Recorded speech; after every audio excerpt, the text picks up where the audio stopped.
Hey guys, what's up? Kirby Smith. Hope you guys like my shirt, speckle today. And speaking of speckles, we got some speckles on this roof. Now, unfortunately, this is not hail damage. This is just pure weather on this roof. I'm gonna come in tight here and we'll get some pictures. This is 85 to 90% granular loss.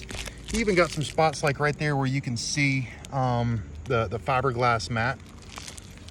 All the mastic, all the tar, everything's gone. It's just fiberglass. The front is the worst portion, which is where I'm at. It's west facing, so it's gonna get the worst of it.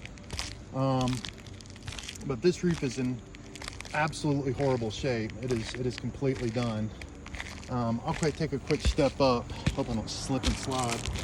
We got cracking ridge cap shingles. You can see that cracking right there. The back's not quite as bad. There's certainly some weathering as well.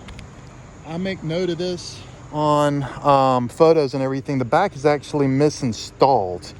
Whoever put the back of the roof down did not. You got a racked shingle, not a staggered shingle. We talk about that quite a bit. And I guess so we've got failing front, misinstalled back, and we did have a roof leak that we'd repaired out here for our owner. Drop some images of that on this webpage. But guys, this is Kirby Smith. Certainly the next time you guys have a roof leak, give us a buzz at Lightspeed Construction, and we'll be glad to come out and take a look and do exactly what we did right here, put together an evaluation where it's easy to understand exactly what we're fixing and what's going on. So anyway, take care, you guys. Thank you so much for checking this out. This is Kirby Smith with Lightspeed Construction, out.